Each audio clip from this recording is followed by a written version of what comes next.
বর্তমান পরিস্থিতিতে এটি ট্যাকেল করার জন্য আমাদের সেনাবাহিনী কতটুকু প্রস্তুত, বা আমাদের সেনাবাহিনীর বিষয়টা আপনি কিভাবে দেখেন? যে কারণ ধরেন বার্মা অ্যাক্ট যদি বাস্তবায়ন হয় বা হিউম্যান করিডোর যেটা বলা হচ্ছে, মানবিক করিডোর, হিউম্যানিটেরিয়ান করিডোর, এই করিডোরের ক্ষেত্রে সবচেয়ে বড় বাধা হবে কিন্তু ইন্ডিয়া। এবং ইন্ডিয়া কিন্তু স্যার বলছিলেন যে ইন্ডিয়ার কারণে এতদিন ধরে আরাকানকে কোনো সাপোর্ট দেওয়া যায়নি। তো বর্তমান পরিস্থিতিতে আমাদের সেনাবাহিনী কেমন অ্যাক্ট করতে পারে, বা এই যে ডক্টর ইউনূসের যে যুদ্ধ প্রস্তুতির আহ্বান, সব মিলিয়ে আপনার কাছ থেকে একটু শুনি, আপনার ভাষ্যটা শুনি একজন সামরিক কর্মকর্তা হিসেবে আপনার বিশ্লেষণটা একটু জানতে চাই।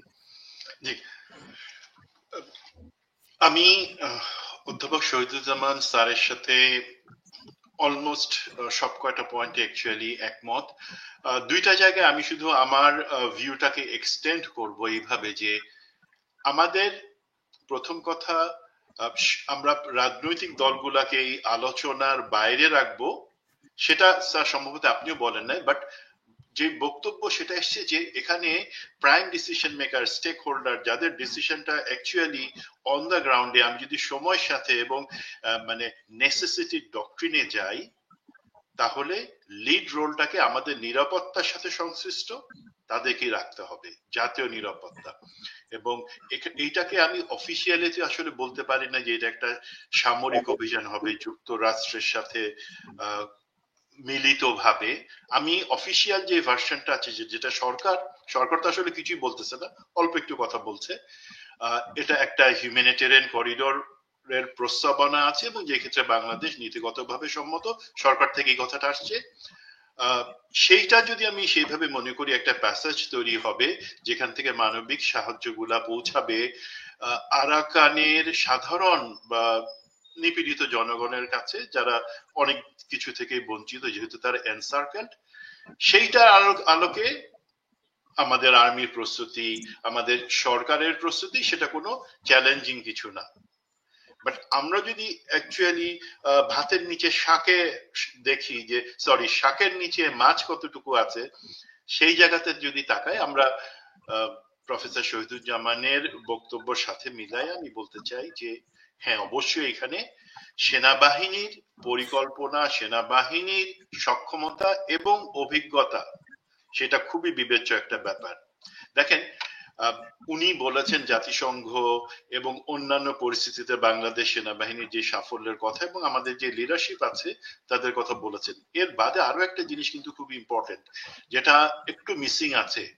আমরা পার্বত্য শান্তি চুক্তির পরে ক্রমান্বয়ে যখন পাহাড়ি এলাকা থেকে ক্যাম্পগুলোকে সরাই আনা হয়, তারপর কিন্তু এই ধরনের টেরেন, যেই ধরনের টেরেনে আমরা একটা মানবিক করিডোর এস্টাবলিশ করার কথা বলছি, এবং সেখানে বলছি যে প্রয়োজনীয় সামরিক পদক্ষেপ বা সামরিক অভিযানের কথা যেটা বলা হচ্ছে, সেই জায়গাটা কিন্তু কোনো স্বাভাবিক একটা সমতল ভূমি না।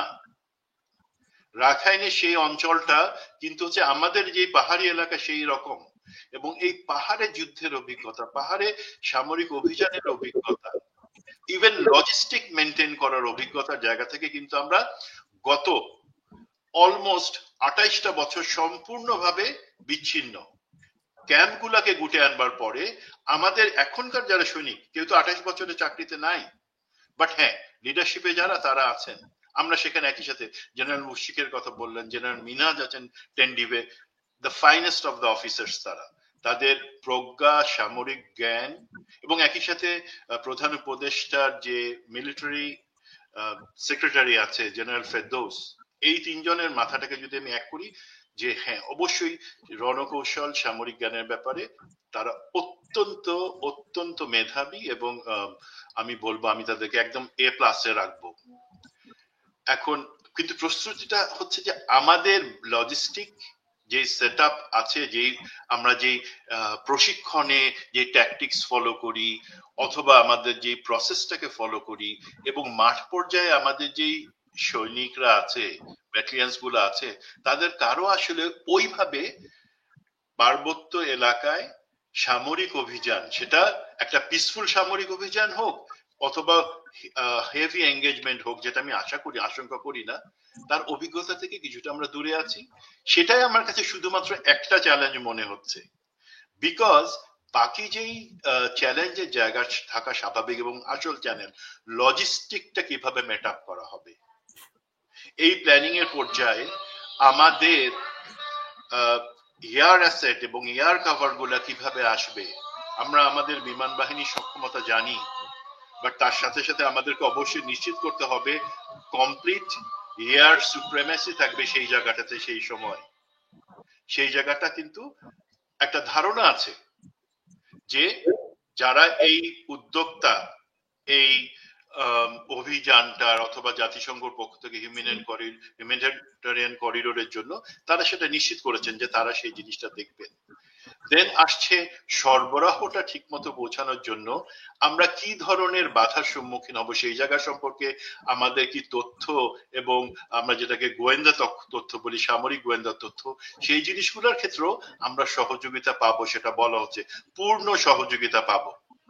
সুতরাং আমি যদি আসি লিডারশিপের জায়গা থেকে, যারা এটার বাস্তবায়নের ক্ষেত্রে, মাঠ পর্যায়ে বাস্তবায়নের ক্ষেত্রে সম্পূর্ণভাবে দায়িত্ব নিয়ে কাজ করবেন, সেখানে সম্পূর্ণ আস্থা আছে। সরকার এবং আমাদের যে নিরাপত্তা উপদেষ্টা, তাদের সক্ষমতা এবং সদিচ্ছার ব্যাপারে আমার সম্পূর্ণ আস্থা আছে।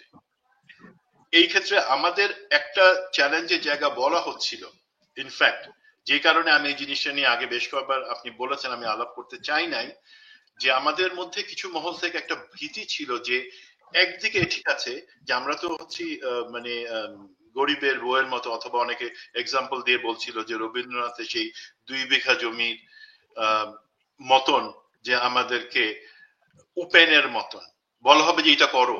একদিকে যুক্তরাষ্ট্রের চাপ যে বার্মা অ্যাক্ট ইমপ্লিমেন্টের জন্য এটা করতে হবে, তারা বলছিল আরেকদিক থেকে যে এখানে তো চায়না বা তাদের সমমনা দেশগুলার বড় ধরনের ইনভেস্টমেন্ট আছে আরাকানের যে জায়গাটাতে এই অপারেশনটা হবে বা করিডোর তৈরি হবে, সে তারা বলছিল যে অপারেশনটা আলটিমেটলি একটা মিলিটারি অপারেশন হবে, সেটা চীনের যে ইন্টারেস্ট আছে, তার ইকোনমিক জোন আছে, সে তার পাইপলাইন আছে, সেখানে তার পোর্ট এবং ট্রিলিয়নস অফ ডলারের ইনভেস্টমেন্ট আছে সেখানে। তো চায়না তো জিনিসটাকে রেজিস্ট করবার কথা, এবং সেই ক্ষেত্রে আমরা আমাদের সাথে চীনের যেই ভবিষ্যৎ অর্থনৈতিক সামরিক সহযোগিতা এবং চীনের যে ইনভেস্টমেন্ট আমাদের বাংলাদেশে, সেগুলা কতটা ক্ষতিগ্রস্ত হবে, আমাদের আসিয়ানে অন্তর্ভুক্তির ব্যাপারে চীনের যেই একটা সহযোগিতার আশ্বাস আমরা পেয়েছি, সেই জায়গাটা কতটুকু ক্ষতিগ্রস্ত হবে, সেই জায়গা কিন্তু অনেকে প্রশ্ন করছেন।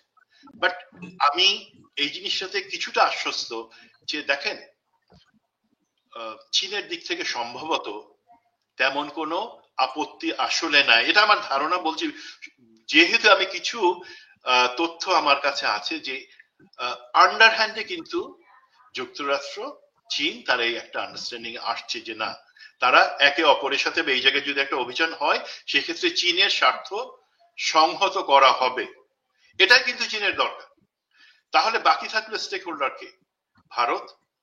ভারত সবসময় এই জায়গাটা, কারণ ভারতের কাছে মনে হয়েছে জিনিসটা যে যখনই এই ধরনের একটা আরাকান রাজ্য তৈরি হবে, এবং যেটা নিয়ে অনেকে বলছেন যে আলাদা ভারতের 3টা রাজ্য নিয়ে এখানে একটা আলাদা দেশ তৈরি হবে, খ্রিস্টান অথবা ইহুদি দেশ, আমি ওই পর্যন্ত যাবো না, এবং ওই পর্যন্ত কেউ আসলে লজিক্যালি চিন্তাও করে না। সেটার প্রশ্ন এখানে নাই, অনেক কারণে নাই, সেখানে আমি যাব না, সেটা আরেকজনের দেশ, সেই জায়গায় আমি চিন্তা করব না। বাট ভারত জিনিসটাকে অনেক ভাবে চিন্তা করে জিনিসটাকে রেজিস্ট করে, এবং ভারতেরও একটা বন্দর আছে সেখানে আরাকানের, এখানে ভারতের অর্থায়নে নির্মিত। তো ভারতের দিক থেকে আমার মনে হয় না, ভারত এখন অন্য অনেক জায়গায় বিজি, তারা এই ধরনের একটা অপরচুনিটির জায়গা ছেড়ে দিতে চাবে না, এবং তাদের থেকে আমার মনে হয় না কোনো রেজিস্ট্যান্স আসবে। ভিতরে ভিতরে তাদের সাথেও সম্ভবত আলাপ হয়েছে, এবং এই ধরনের একটা করিডোরের ক্ষেত্রে আমি মনে করি সামরিক দিক থেকে ভারতের থেকে প্রতিরোধ আসবে না। অর্থনৈতিক এবং দ্বিপাক্ষিক সম্পর্কের দিক থেকে চীনের সাথে তেমন কোনো বড় সমস্যা আমাদের হবে না, বিকজ আমার বিশ্বাস প্রফেসর ইউনূসের নিজ উদ্যোগে এই জিনিসটা আলাপ করে নিয়েছেন চীনের সাথে। উনি কাঁচা লোক না, উনি হঠাৎ করে ঘুমের থেকে উঠে একটা সিদ্ধান্ত নেন না। তবে তবে তবে মেজর সুমন, এই যে পরিস্থিতিতে ধরেন ভারতের যে মানে কি বলবো, এক ধরনের প্রতিরোধ করা বা অনিচ্ছা অনাগ্রহ, যার জন্য ধরেন এই বিষয়টি এই বার্মা অ্যাক্ট তো অনেক আগের এটা পাস করা একটা act এখানকার কংগ্রেসে 10 বছর হয়ে গেল বোধহয় এরকম সময়। তো আমাদের সেনাবাহিনীর ভেতরে এখনো ভারত প্রেমী অনেকেই বসা, যেগুলো যারা হাসিনার দ্বারা পরিপুষ্ট আর কি। তো তাদের ভূমিকা কি হতে পারে আপনি মনে করেন? তারা কি মানে ঘরের শত্রু বিভীষণ হয়ে দেখা দিবে, মানে দুদিকেই খেলবে নাকি? আপনার ধারণা কি? জাস্ট জাস্ট যদি কোনো মন্তব্য করতে চান আর কি। না, আমি সেই ব্যাপারে সম্পূর্ণ নিশ্চিত।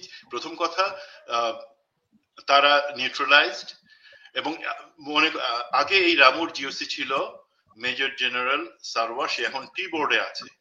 সে যদি সেখানে থাকতো আমি অত্যন্ত দুশ্চিন্তার মধ্যে থাকতাম, বাট এখানে আছে 10 ডিভে, আছে রামু ডিভিশন, জেনারেল মিনহাজ, সে প্রফেশনাল অফিসার।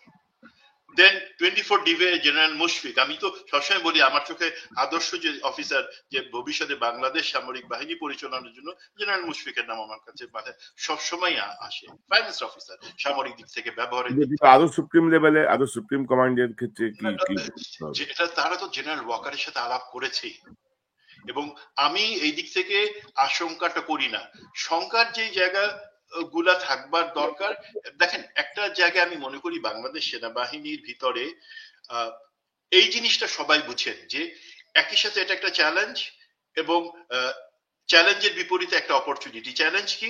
আমাদেরকে দুইটা পরাশক্তি, আর ভারত নিজেকে দাবি করে একটা সেমি পরাশক্তি, সেটা যদি মনে করি, তাদের মাঝখানে স্যান্ডউইচ হয়ে যাওয়ার একটা ভয় থাকে। আমাদের টেরিটোরিয়াল ইন্টিগ্রিটি বা আমাদের যে ভৌগোলিক অখণ্ডতা, সেটার ব্যাপারে কোনো সমস্যা আসবে কিনা, সেটা একদিকে আছে। সামরিক অফিসার এটা আলাপ করেছেন, আমি আপনাকে জেনেই বলছি। আরেকদিকে তারা দেখছেন কি অপরচুনিটি, আমাদের যে আর্মামেন্ট ইকুইপমেন্ট, এবং আমাদেরকে যে এই ধরনের একটা জাতিসংঘের তত্ত্বাবধানে, আমি বলছি, এই ধরনের একটা এঙ্গেজমেন্টের জন্য যে সুযোগটা আছে, সেটা কিন্তু সুদূর প্রসারী পজিটিভ অনেক ইফেক্ট আছে, যেটাও তারা দেখছেন ওয়ে আউট করে সর্বসম্মতিক্রমে। আমার জানা মতে এটা মিলিটারি ব্যাপার, এখানে আমি ডিটেলসে যাব না, এটা যাওয়া উচিত হবে না আমার পক্ষে, বাট ওনারা কিন্তু এক জায়গায় এসেছেন, এবং আমি বিশ্বাস রাখতে চাই যে হাসিনার পন্থী অনেকে রয়ে গেছে, বাট তাদের কিন্তু অতটুকু লজ্জা এবং প্রেশারের মধ্যে তারা আছে যে তারা কোনো কিছু ঘুট পাকানোর চেষ্টা করবেনও না, করার সাহসও পাবেন না। আমি এটা নিশ্চয়তা দিয়ে বলতে পারি।